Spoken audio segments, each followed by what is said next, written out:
We're making a layered passion fruit crunch sponge cake inspired by the Pancake Princess's DC Bake Off and Cristina Scolaro's winning recipe. So here's the thing. I already made this cake once. When I first saw it, I just knew I had to try it and I dove right in and I filmed it and it tasted amazing. Like I gave half to my neighbors and they were so excited. But it didn't come out as perfect as I wanted, only because I think the cake batter was small or not enough and it was kind of collapsing on itself. Like my first attempt was maybe too heavy, like the dulce de leche crunch. I don't know, maybe it was just too much dulce and not enough crunch. I was editing my first video and I was reviewing the Pancake Princess's short again, which I found, and I caught it. The feuilletine mix she had was real thick, but the dulce and the nuts was just holding it together.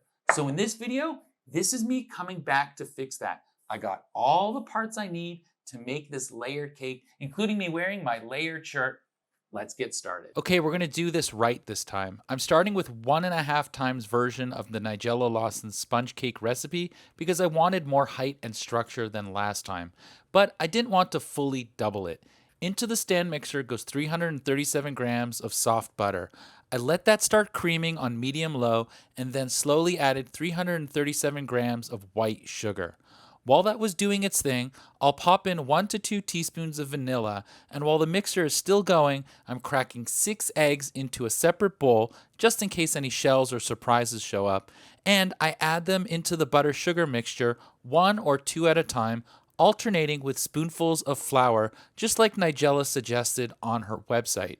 This is to help bind the butter, eggs, and sugar together, and it's a smart way to minimize gluten development, keeping the batter light and aerated. Who am I to argue with a little food science?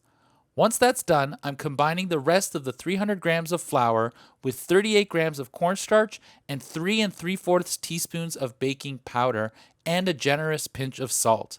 I'll mix it up with a spoon a bit and add that to the creamed butter mixture 1 spoonful at a time to minimize any mess and to keep with the same food science technique I mentioned earlier about keeping it light and airy. But feel free to just dump the flour in if you'd like.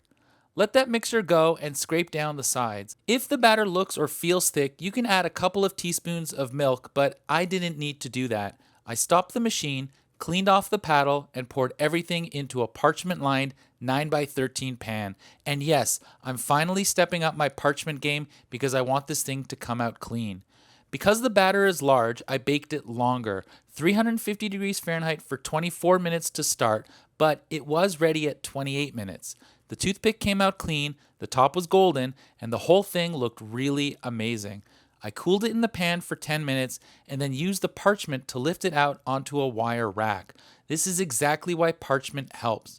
Once out, I let it cool down completely for another 30 minutes before slicing it in half. Since I am filming, I did have fans on it to help that along, so just make sure you let it cool down completely before adding the whipped cream. While the cake cooled, I made a better batch of the feuilletine crunch. I used the leftover dulce de leche mixed with macadamia nuts from my last batch, but this time I added another half a cup of chopped macadamias and then just went wild with the feuilletine.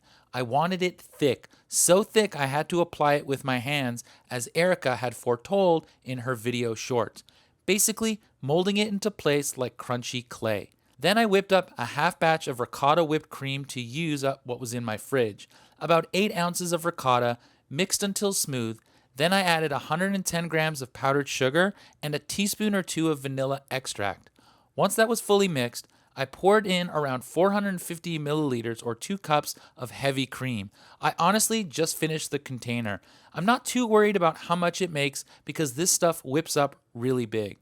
Once that whipped up, I enjoyed some pink lemonade because now I'm getting ready to assemble this cake. The most stressful part was cutting the cake, so I used a serrated knife for control, but also slid 2 offset spatulas under the top layer to lift it without cracking. It was close, but I pulled it off in one piece.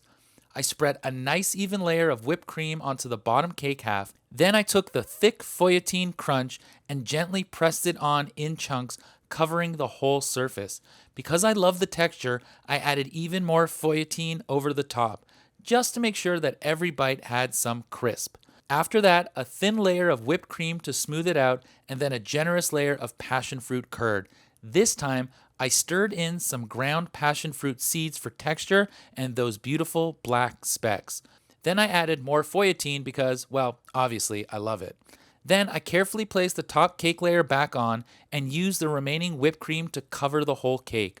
I mixed a bit more of the passion fruit seeds into the curd and added little tiger stripe swipes angled across the top. Finished it with some toasted coconut flakes and some extra feuilletine tucked into the corners. And I gotta say, I'm so happy with how this version turned out. It's clean, it holds together, and the passion fruit seeds really make it pop. This was the cake I was aiming for. I did it. I love the tiger stripes and the speckles from the passion fruit. I think that was a really nice touch. And listen, Star Trek fans will be proud. The structural integrity is holding. I don't feel like this one will collapse like the last one. And no, I'm not gonna try this one. I know it will taste amazing, but I'm taking it to my neighbors again because they're having a big pool party today. And a big thank you again to Erika the Pancake Princess and Cristina Scolaro at Chuck Bakes for sharing this inspiration. This cake was a project, yes, but it is worth it. Thanks for sticking with me for round 2. I'll see you in the next one.